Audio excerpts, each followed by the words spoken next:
Iran और Israel में जारी तनाव के बीच हिजबुल्लाह ने इजराइल के ऊपर सबसे बड़ा हमला किया है। हिजबुल्लाह का तेल अवीव पर ड्रोन अटैक होने के बाद से पूरे इजराइल में हड़कंप मचा है।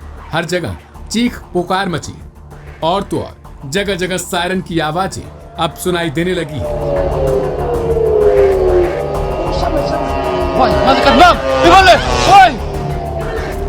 तेल अवीव को एक बार फिर हिजबुल्लाह के लड़ाकों ने अपना निशाना बनाया है और यह निशाना बहुत ज्यादा सटीक भी बताया जा रहा है।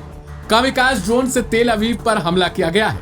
ये रॉकेट तेल अवीव की एक इमारत पर गिरने की खबर है। हिजबुल्लाह की तरफ से इस हमले को अंजाम देने के लिए और तेल अवीव की एक ऊंची इमारत पर यह रॉकेट गिराए गए, जिसके बाद पूरे इलाके में हड़कंप मचा हुआ है। और देखिए, एक और दूसरी ओर कुछ मीडिया रिपोर्ट्स में यह भी खबर आ रही है कि ईरानी मिसाइल से भी इजराइल पर बड़ा हमला किया गया है।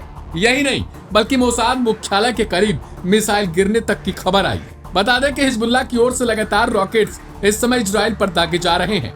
ये निशाने बिल्कुल सटीक हैं, लेकिन इजराइल की तरफ से भरपूर जवाब भी दिया जा रहा है। खबर है कि आज सुबह भी हिजबुल्लाह की तरफ से 40 से अधिक रॉकेट इजराइल पर दागे गए।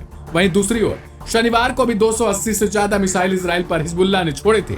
इससे पहले 300 से ज्यादा मिसाइलें इजराइल पर लगातार दागी जा रही थी। हालांकि इनमें से अधिकतर मिसाइल को आयरन डोम ज्यादा से ज्यादा रॉकेट्स को आसमान में ही नष्ट कर दे रहा है। यानी इजराइल अपने आयरन डोम सिस्टम के कारण फिलहाल सुरक्षित तो है, लेकिन हिजबुल्लाह अब जिस हिसाब से आक्रामक दिख रहा है, उससे इस जंग में कोई नई तस्वीर भी देखने को मिल सकती है। आपको बता दें कि जब से इजराइल ने नसरुल्लाह की हत्या की है, उसके बाद से हिजबुल्लाह और ज्यादा आक्रामक हो चुका है। जबकि नेतन्याहू की पूरी टीम को यह लग रहा था कि अब हिजबुल्लाह समाप्ति की ओर खड़ा हो जाएगा।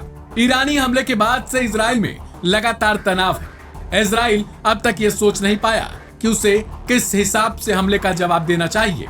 यहाँ तक कि नेतन्याहू बैठक पर बैठक कर रहे हैं। अमेरिका से भी उनकी बातचीत चल रही है, लेकिन खबर है कि अमेरिका भी नहीं चाहता है कि अब ये जंग आगे बढ़े।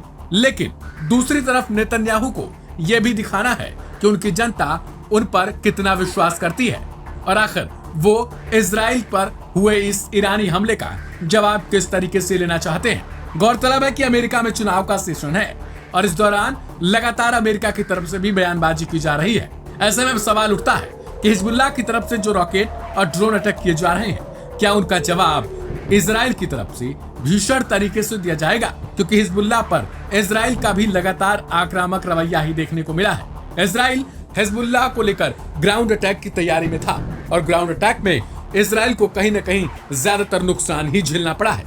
लेबनान में घुसी इजरायली फोर्सेस को ज्यादा से ज्यादा अपने जवानों को खोना पड़ा है। लेकिन हिजबुल्लाह की तरफ से अब जो ड्रोन अटैक किए गए हैं, देखना दिलचस्प हो जाता है कि इजराइल इसका जवाब किस तरीके से देता है। इस रिपोर्ट में फिलहाल इतना ही। बाकी की तमाम अपडेट्स के लिए सब्सक्राइब करें लाइव हिंदुस्तान।